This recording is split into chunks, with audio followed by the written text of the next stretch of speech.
We don't play the social game. We are social. Power 98.5.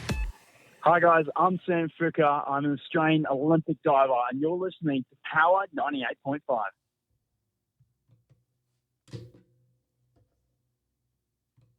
Hey everyone, Andrew Mackiewicz here, part of the Team USA Olympic fencing team.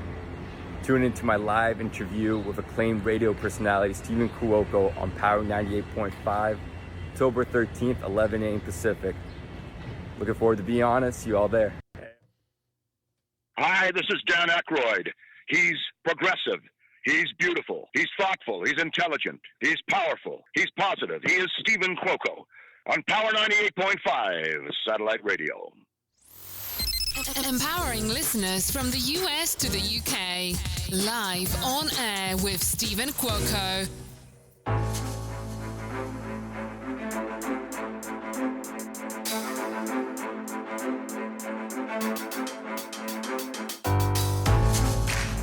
Ooh, yeah, you heard it right. We've got Andrew Mackiewicz here with us today. It's going to be an all-star out interview. Big shout out, and let me go ahead and get this here. Big shout out to the one, the only, Mitch Gerber. Thank you for putting this together. I'm truly appreciative of you, your organization, your attention to detail. Christina, my assistant, said, I really like this guy. I was like, yeah, I can feel the energy. So once again, big shout out to Mitch Gerber for putting this together for Andrew Mackiewicz to be here live on air with Stephen Cuoco on Power 98.5.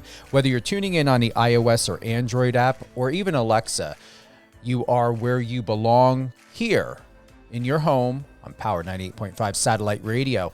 If you have any questions, you want to share your thoughts, your support of Andrew Mackiewicz, head on over to power985.com. Click the bottom icon in the right-hand corner. Send us anything that you want.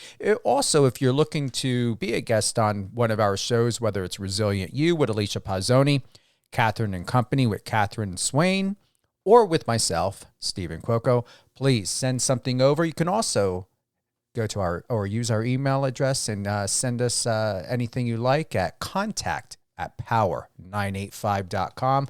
Also later today, we've got music artist Jay Wolf. That's going to be at 1 p.m. Pacific. On October 17th, we've got Zach Newbound. He's a contestant on this season of NBC's The Voice. We got Andrew Kai on the 18th at 11 a.m. Pacific. And then Jeremy Meeks on October 21st, and that's at 11 a.m. Pacific. We love our 11 a.m. times. It just works out great, but we do re-air these episodes.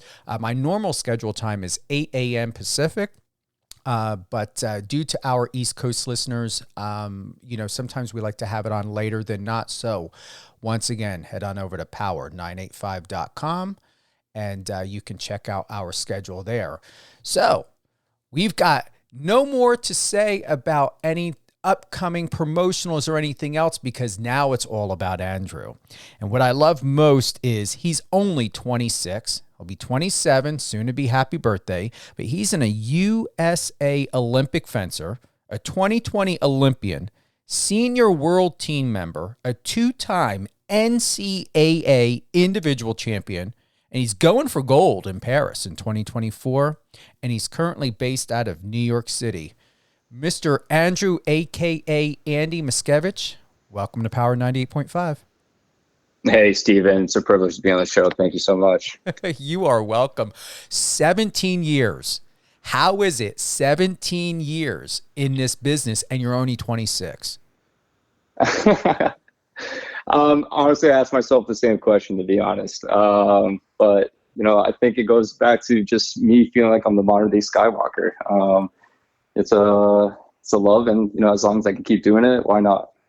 How many years can you get out of fencing? Do people go in their like 40s and 50s? Is that possible? Oh yeah. So I mean, some of the best fencers in the international stage from Korea and other countries internationally, they're 38, 35 plus, and they're just killing it at the game. But it all comes down to just funding. It's kind of tough in the U.S. with The limited funding and everything. So, usually we hit the mark around 30 and then we're done with the sport. Really? Yeah. But hey, listen, like as long as you keep care of your body and everything, like by all means, just keep doing it. Why not? Yeah, I mean, once again, happy soon-to-be birthday on December 12th. You're going to be 27, so we can't have the cutoff 30 mark for you.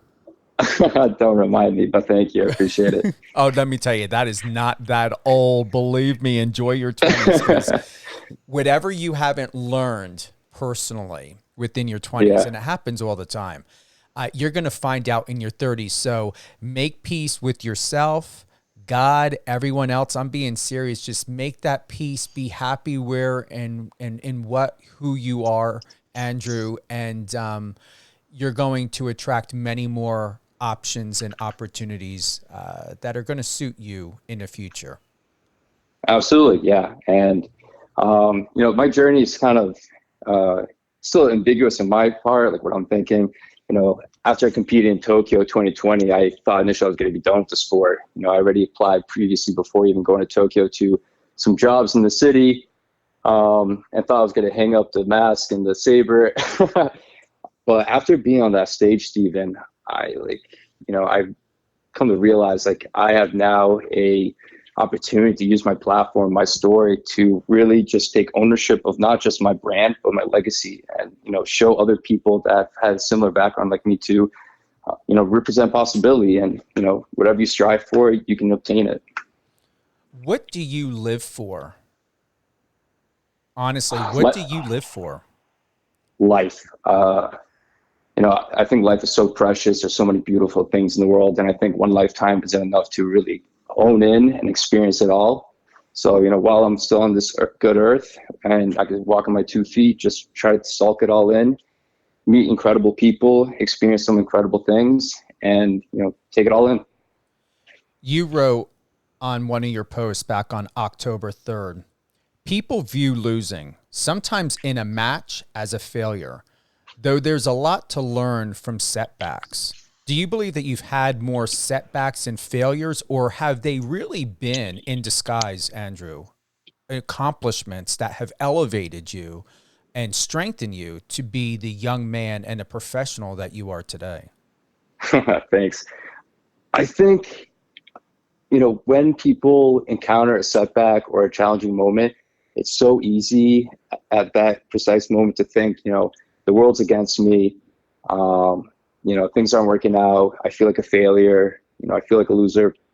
And sometimes it takes a longer time than, your counterparts to really understand that, it could be a blessing. You really got to understand what God or life is trying to teach you, take ownership of it, and just change your mindset and, try to improve yourself. And that's what I'm all about.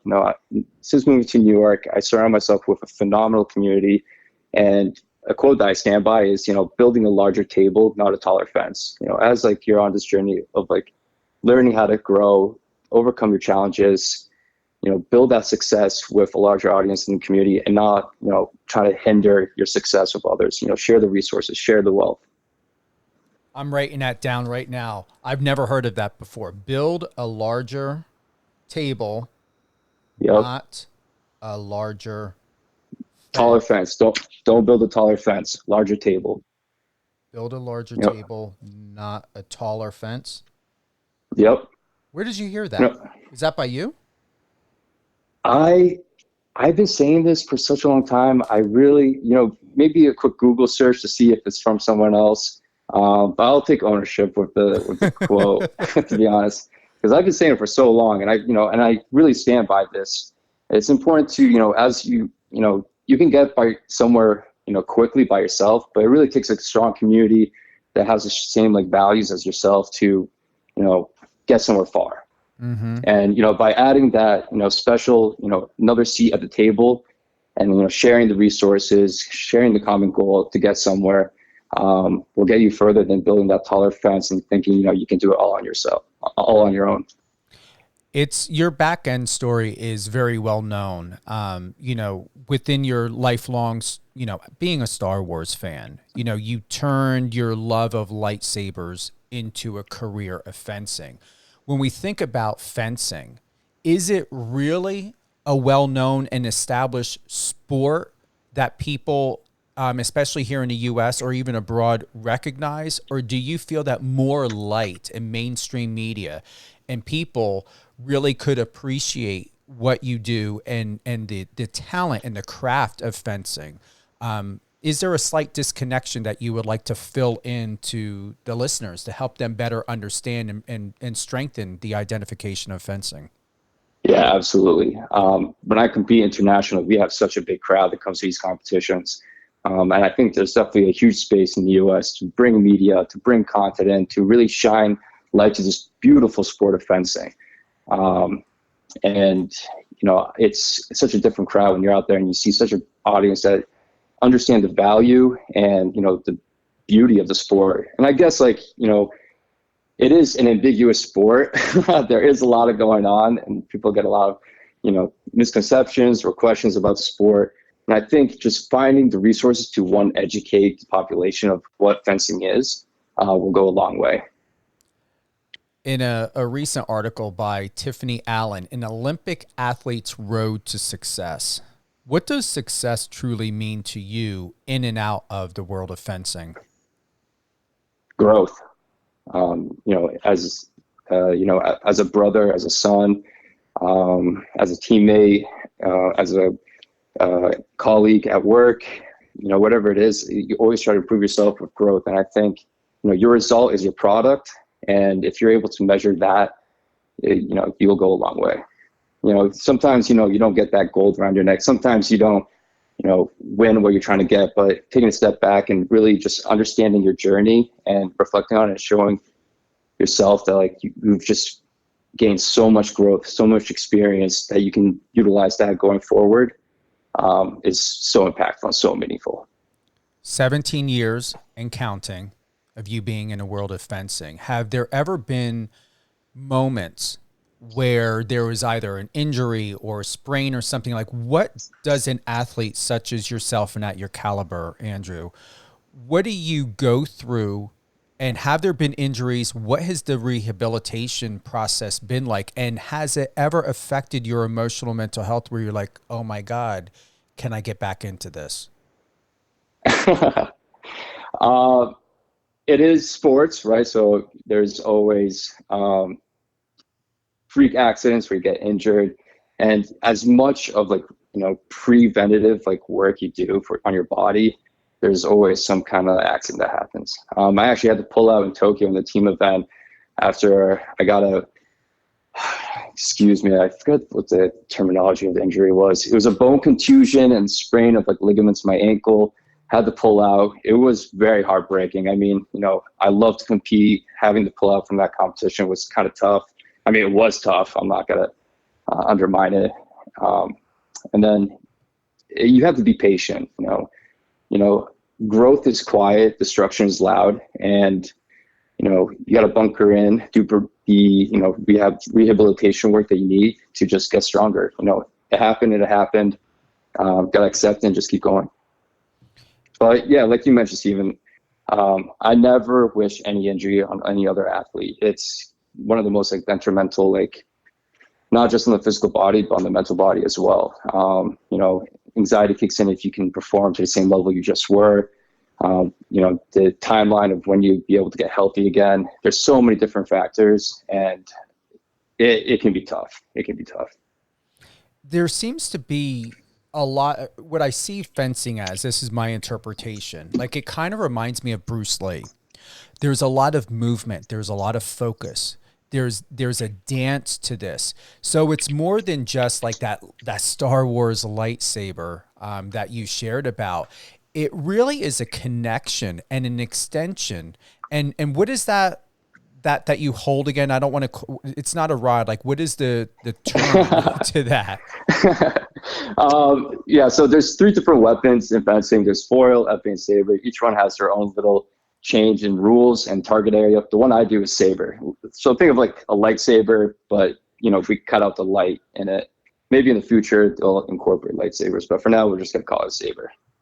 I like that. So in that movement, in that dance, once again, it reminds me of Bruce Lee back in the movies that that he used to do. Does it feel very energetic? And I don't mean just energetic and just energy, but is there a connection that starts flowing through within you and outside of you, and then as you connect to your counterpart, where's the connection? I love how you brought up Bruce Lee. I think that's a great comparison to the sport. Fencing is like dancing. I also like to call it the physical game of chess. And much like dancing, if you're dancing with a partner, you need to understand their movement, right?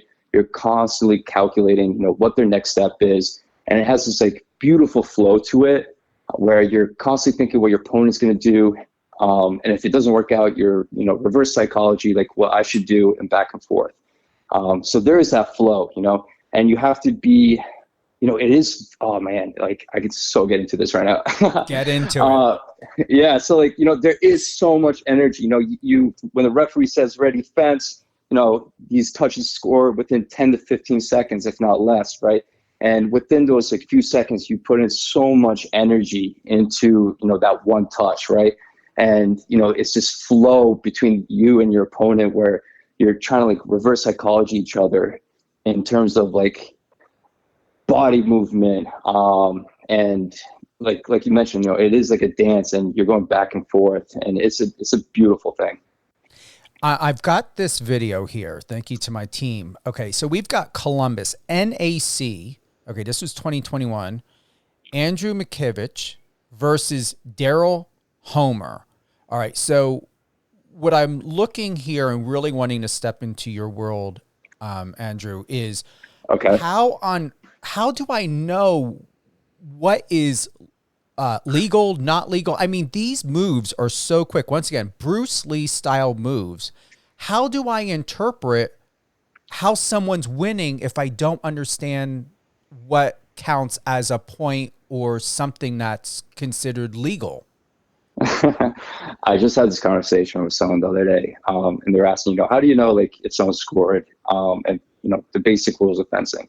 Obviously, right, we have this like metallic, outfit and everything. Everything's electronic, and it's all about conductivity of the saber, right? So if I hit you, Steven, right, my light will go off, and it'll indicate to the referee that I hit you. Same thing with my opponent. They hit me, their light will go off. But we hit each other simultaneously, both lights go off. But now we like dive a little deeper in, and this is where the ambiguous like rules of fencing comes in. You're familiar with football, right? Exactly. All right, cool. So when you have the football, right, your priority is to score at the end zone on the other side, right? Mm-hmm. Okay. Yeah. And, as a defender, they have to, try to fumble, make them get fourth down, turnover, interception. Same thing in fencing. If a fencer is going forward, they have priority to score. And as a defender, right, you have to either block your opponent if they attack, make them miss, or hit them before they can hit you, right? So if I'm going forward and you're going back, Steven, and we hit each other, it's going to be my touch because I have priority going forward. And this is where the dance comes in. It's a lot of back and forth, right? I can be going forward, you block my attack, right? Now you have priority, right? You have the football, you're trying to score at the end zone, you're trying to hit me, and you're going forward. And as, it's constant like forward and backward thinking of offense and defense, right? So I'm trying to make you miss or block you when I'm going back. Or if I'm going forward, I'm just trying to score the touch. I hope that gives a good picture in your mind. It does. I see it in my head. So how I'm articulating this, you're able to take the defense or able to take leadership or lead, but you can still steal that leadership from the component or opponent? Yeah. Okay. Absolutely. Yep. All right. So in this, I want to play a little bit of this clip to just hear it. Once again, big shout out to my assistant, Christina. Love her. I want to get the feel and vibe and also have the listeners feel this. So as we were going through this interview, you guys at one time were 10-10. Now I've got this pause where you guys are now 13-13 head to head. You and Daryl Homer. Let's go ahead and play this. I want to hear it.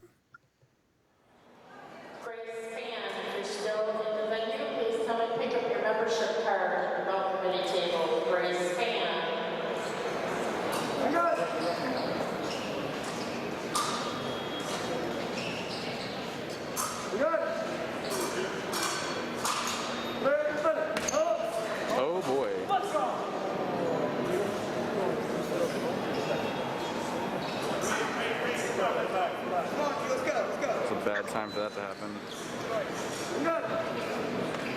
And sorry, Andrew's like, yeah, come on, you can do that again.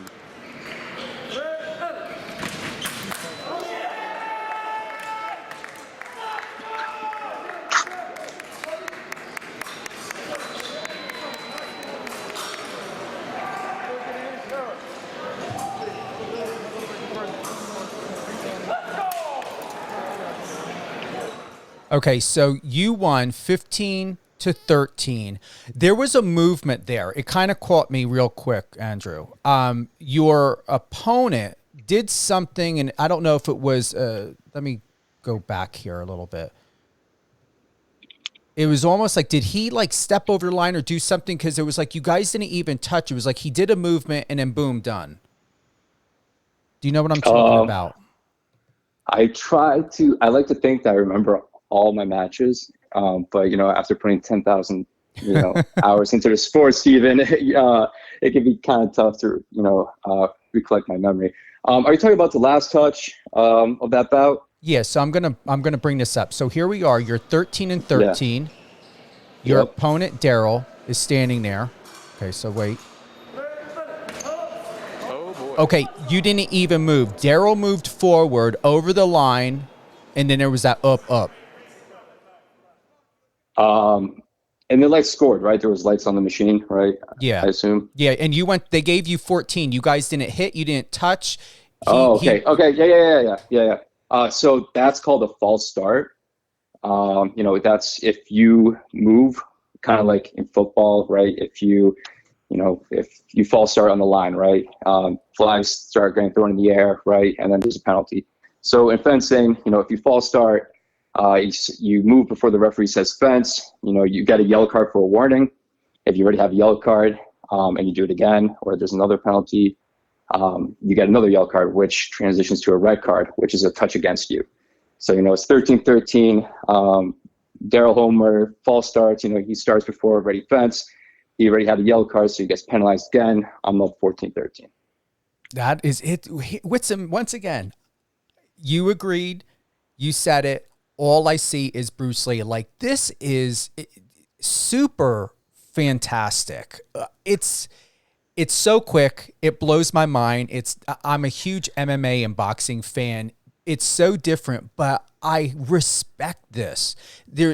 I'm not going to say it's not confusing, and it makes sense to me, especially the way that you were able to give that visual to compare it to football. But it's that there's no physical touching. All you have is the saber. And I think what it is you just have to get used to it to really be able to fall more in love with this sport. Yeah, absolutely. I like to think of it as just an extension of my body. The saber becomes part of me, and now I wield it, and it's what I want to do with this extension of my arm.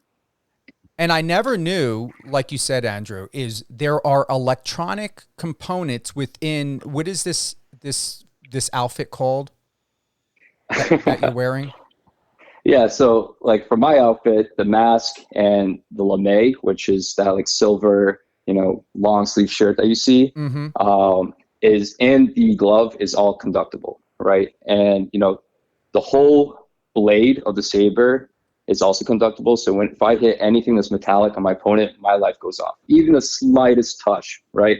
Just like a little touch, as if like a mosquito was like land on you, right? My light will go off. So you can just imagine, how quick our reflexes must be to make sure our opponent doesn't hit us, right?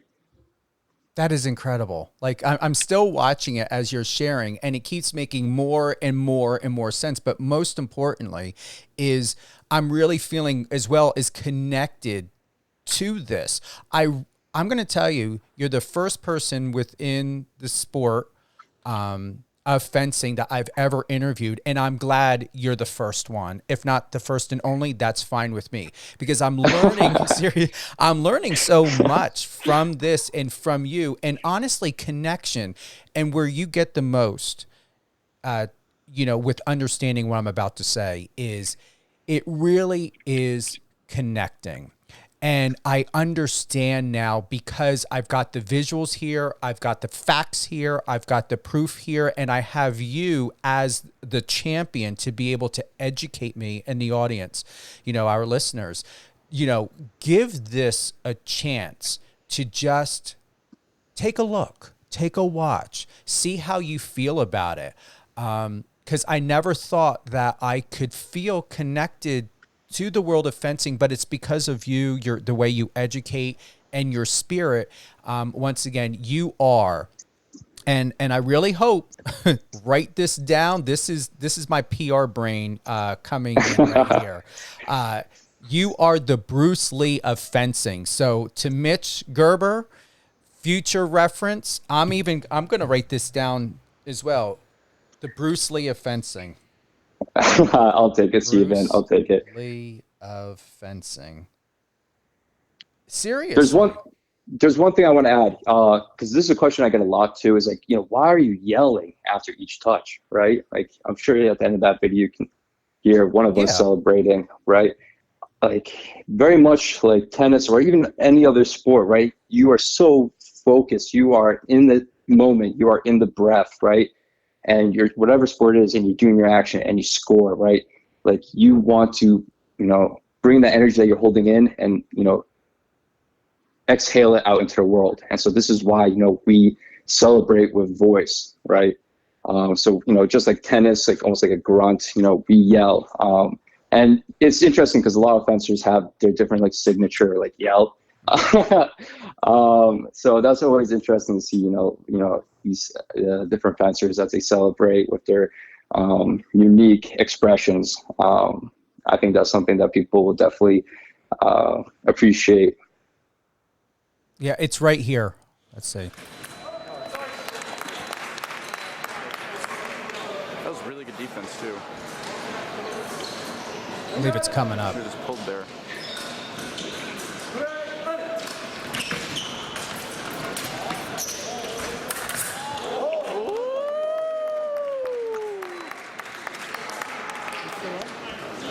Look at that bad body language.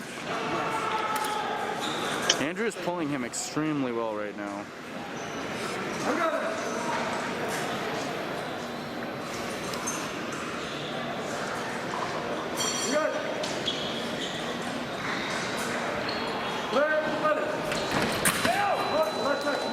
Good idea.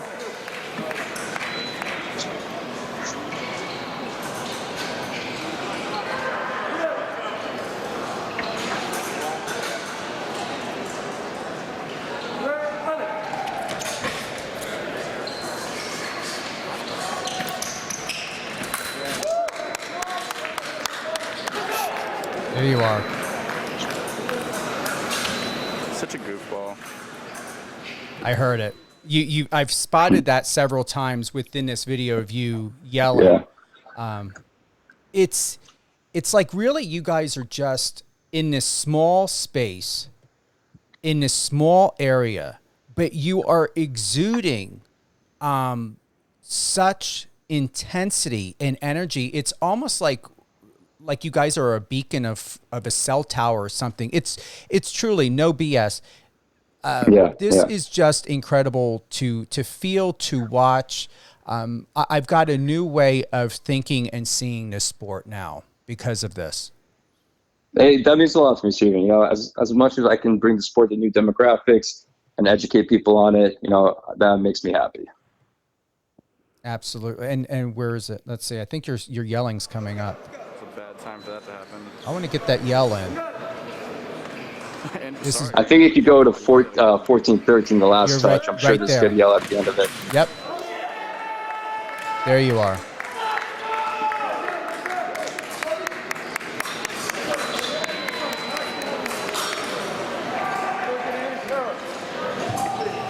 There it was. This is so awesome. Seriously, what's up? What upcoming events or anything else besides Tokyo that you've got happening now? So the international, we had World Championships in Cairo in end of July, and then for August and September it was a little bit of downtime, focused on my work at GMTM that you mentioned earlier, and then start picking it up. And in November, we have our first international Grand Prix in Algiers, Algeria. So I'm actually in the process of applying for my visa for that trip, but super excited for the season start. And yeah. Now, when you say applying for your visa, are you looking to stay out there as a temporary resident or just to be able to compete? Just to compete. Occasionally we have a location where you need to apply for a visa. Most of the time, our next competition will be in France. We have one in Madrid. We have one in Korea. So constantly on the move. Every 3 weeks, we'll have a competition, nationally or internationally. Very rarely will we need to apply for a visa, but it does make it exciting because, it is somewhere that's not familiar visited to. So, variety is the spice of life. So I'll take it. Absolutely. And going for gold in Paris 2024. Yep, absolutely. Who would you like to give a shout out to? I want to give a shout out to everyone who's been supporting me on this journey so far. My co-workers and colleagues at GMTM, Connor Dietz, Joey Grant, and Alex Rudloff, who are the driving force at GMTM, and we're doing a phenomenal job in terms of just athlete exposure and bringing new opportunities and access, regardless of income and geography and background, to these athletes. So phenomenal stuff there. And everyone else who's been, at my table as I add another seat to the table, growing that community. And yeah. And your go-to, here on Instagram, Andrew Mackiewicz, AndrewMackiewicz. Andrew Mackiewicz. I like that. Is that Russian or Polish? Polish. Polish? Okay. Yeah. Is Instagram your best go-to, or are you TikToking? My little sister keeps telling me I should get on TikTok, but I haven't made that venture yet. Yeah, so maybe in the future. But yeah, Instagram's primarily where I'm sharing my story. And, if people want to get a glimpse of where I'm going, what I'm up to, I'll definitely dive into that platform. Awesome. Going for gold, Andrew Mackiewicz, a.k.a. Andy. Any fashion opportunities, anything else coming up, outside of the world of fencing? Because I see you've got some fashion photos. Yeah, to make some extra money, we'll do, God bless me so I can do some fashion and make some extra money to put a roof over my head, in my apartment. So I'll do that. But DJing, definitely picked up DJing during COVID, had a opportunity to connect with Elias Frizzauer, a DJ here in New York City, who's been showing me the ropes and, showing people a good time. I'm watching a video back on June 13th. Do you have a SoundCloud page? I do. Yeah. People can tune into my SoundCloud. They'll find it on my link tree on Instagram, but I have yet to record any of my original work, but hey, maybe sometimes in the future. But right now we're going for gold in Paris, Steven. Well, go for gold in Paris. And as you know, I own the radio station, so I'm always looking for some really talented, good DJing. Keep that in mind. Seriously, you want to have an outlet, I'll open up the door and give you an opportunity. We'll talk about it when you're, in that space, to be able to be very present for the conversation and for this, and look to where you can go next in that, and we can put out or designate a time slot for you and get your original tracks and go ahead and put them on air. Yeah, absolutely. That sounds great. Thank you again, Andrew, for being with us today on Power 98.5 Satellite Radio. It's been an honor. Hey, thank you, Steven. It's been a privilege. Thank you. You're welcome. And to everyone that's tuned in to this live interview with Andrew, a.k.a. Andy Mackiewicz, check out our schedule on power985.com for all the latest and greatest in news, sports, entertainment, reality, TV, and more. We will be having this episode re-air, and I don't know. Are we going to do it this week? Next week? We'll figure it out. But also, if you're not able to catch up on the re-airing of this live episode on Power 98.5, We will be sending it on over to our distribution company, and you'll be able to listen to it anytime and share it on Spotify, Amazon Music, Amazon Audible, iHeartRadio, and more. Thank you again, everyone, for tuning in. Like I said, we've got another interview coming up today at 1 p.m. with music artist Jay Wolf. Take care.